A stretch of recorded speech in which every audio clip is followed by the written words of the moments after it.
Hello folks, Dave Lytle back, and today we're going to cover the Maven B5 10x56.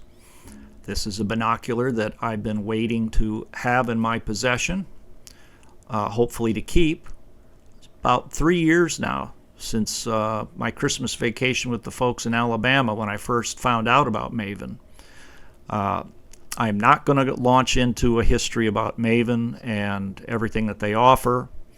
I will say that the intensive research that I did looking at other reviews, both video and in print, indicated to me that I was looking at a product that at a substantially lower price than I would be paying for any of the big three alphas. I was getting color that rivaled Swarovski's. In fact, some would say it was even slightly better, slightly richer. I got people actually saying that it was actually brighter, that they would do edge of night testing down to the last minute, and that the Mavens of equal objective diameter were managing to just squeak past, sometimes by a substantial margin, what you could get with Swarovski. So I'm thinking, yeah, this is great. Is it sharp though? Well, this is what people are saying. They may say maybe Swarovski edged out just a little bit, but I mean, they're so close that, I mean, when you consider the price, man, this is the thing to get. So yeah, the B2 was the one I was looking at first, but I decided on the B5 primarily because, as some of you may already know, I really appreciate field flatteners because I actually like to be able to have as much focused image as possible. I don't really want 50% of a sweet spot in any binocular. I might have to put up with it, but if I can get something to where it's out near the very edge, or like with the Swarovski, I can get it out to the absolute edge sharpness, that's for me. So I went with this one. And I dropped the money just a few days ago. They shipped it out to me in, I swear it was like 3 days. It was here in its little egg cart and wrapped in a nice little orange rubber band. It says Maven Demo. That's their program. They got that set up to where they'll ship it out to you. They won't be new, but they'll be close to new and good enough for you to see what it is that you'll be getting if you want it. If you want to send it back and get a new one afterwards, they'll do that. Or you can keep the one that was sent to you and they'll cut the price by about 5%. So they said.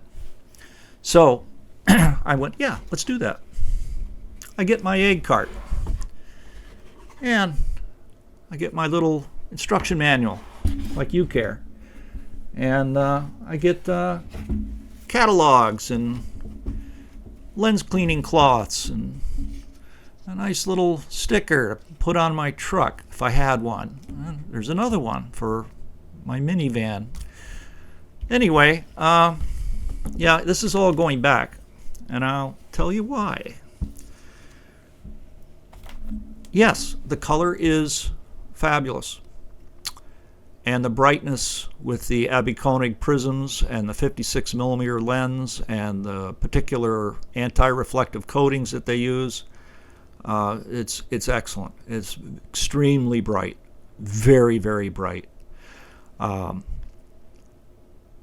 I really wanted the 10 power so that I could have a 10 power other than my Fujinon with the individual focus. I even wanted to see if I could get something that could squeak past the performance of the Baigish BPOs, 10x42s, which also have the individual focus. I wanted central focus, and I heard nothing but praise and accolades for the focus wheel on the Maven binoculars. It's metal, deeply knurled, and well-shaped, and supposedly extremely smooth. So let's see. Came in this nice little gunny sack. It's soft. It's not a hard case, but egg carton. Not very pretty, but it does what it's supposed to do. It was pretty secure. Comes with a strap. I don't know if they actually want you opening it for a demo. I won't be doing it. It's a pretty binocular. It's also pretty heavy. Its balance is a bit forward. Let's just get into the mechanical parts of it to see if that's why I'm sending it back. I can tell you now, no. The focuser is incredible. This is really nice. This is a really sweet focus wheel. I'm going to say that the one on the Kawa Genesis, the one that I received, is better. But as far as the knurling, the smoothness, yeah, it's all there. The diopter is incredibly good. For a non-locking diopter, this has all the, it's down into the body, but just proud enough to where you have no problem. When you run your hand over it, you feel it, and it's well knurled, and it's incredibly even and smooth, and has the tension that you're going to need, so it's not going to move on you. I would trust it. The eyepieces, 4-position, they're not very loud, but they're sturdy. They don't fall. I would say right now that the Koa it's still king when it comes to the firmness, but I would prefer these because the Koa is actually, you have to kind of muscle it. It's that firm. This is much more reasonable for an average user. Rubber coating, it's there. What can I say? I'm not going to get into whose rubber coating is better than the next. It's a rubber coating. Looks good. It looks fine. Looks sleek. It's external objective covers. Typical rubber band routine. I've looked, but there's no recesses or anything for the bands to set in, so there's always the potential that they'll come off. I don't know what you'd have to do to get them to come off, but they're not internal fitting, and they don't appear to be the most secure. That wouldn't cause me to send it back for a moment. What's going to get these sent back, no matter how long I've waited for them, is that with the field flattener, I'm still only getting, in a real sense, about 50% of a sweet spot. Now, I was warned. I did read one review where the fellow that was offering his 2 cents said that his experience with the 10x56 is that the field flattener, well, it's there, but it doesn't really, it isn't that effective. And I just kind of hoped that the guy was screwy in the head. I went ahead and got it, and no, he was right. Not thrilled with a near 50% sweet spot in this expensive a binocular. But, I've got others that are 50%, and I'm keeping them because they're so intensely sharp. And sharpness is my thing. That's what I like. So how sharp are they? I wanted these to replace the other two with the individual focus. I could live with this focuser, but did the 1951 test target, and I was startled to see that the Fujinon and the BPO handily beat this thing out. Now, that Fujinon, I got it for $500. The BPO I got for $300. That's the BPO that we tested ultimately against a Swarovski NL Pure 10 by 42, which had the most astounding colors I've ever seen in a binocular. But as far as absolute detail, I couldn't tell the difference between them. I sure can with this thing. Both the Fujinon and the BPO managed to beautifully and fully resolve group -1 element 6. I mean, and that's unusual, and it's down to the seeing conditions around here. Recently, the air's been beautiful. I've had incredibly nice seeing conditions, and we recently redid our setup to where instead of dealing at 60 yards, we're dealing at 50 yards by moving our location so we're getting good late afternoon light. It's helped. It lets you squeeze out a little bit more performance, a more fair evaluation of the binoculars. Yeah, they showed everything that group -1 had to offer. They revealed it. This thing didn't. Basically, we're looking at group -1 element 4, and element 5 was just kind of slightly in and out, whereas the other two binoculars, bam, there it is, element 6, nice clear. That combined with the 50% sweet spot, which you're looking at something far better than that with the other two binoculars.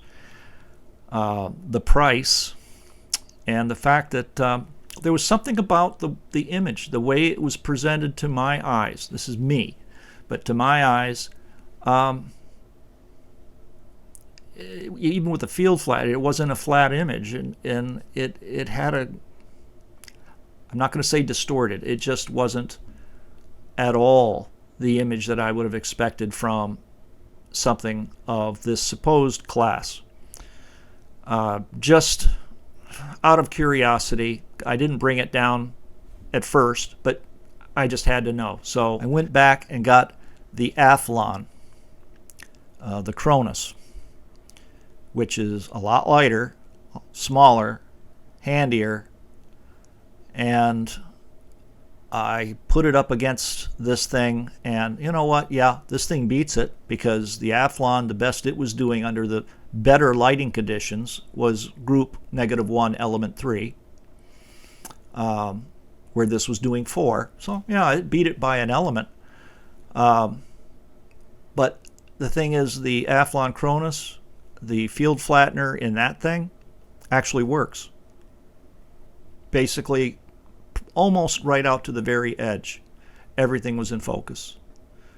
It wasn't as bright as this, but then what could be? But overall, if I'm actually going to hit the trail with something, yeah, this is really something that you're going to want to tripod mount. And I'm going to have to second what other people have said, and that is that if you're going to get the B5, you're better off getting like 15 or 18 power, since you're going to be tripod mounting it anyway. Those are the models, those are the particular powered B5s that you see most of your reviews expressing admiration for it, and how they're able to compete with Swarovski. And I can see why, because you're kind of relying on power, the mere power, to muscle your way to better resolution. But at 10 power, this really didn't cut it. Too bad. But you learn. And the beautiful thing is, I got 2 weeks to send these things back, get all my money back. You might want to try Maven. It's not like it's a crap binocular, not by a long shot, but it has not a chance of beating out the little Russian 10 by 42, except in brightness. It's got it in brightness, but that's about it, guys. Yeah, all right, be warned. Just know that this is, you've heard it, field flattener and doing it. Might as well get something without the field flattener, less weight, fewer elements, less light loss. Just think about it. And that's it from Dave and Steve. That's going to be our little review probably for the next 3 weeks until I get something else. And we'll see you then. Bye.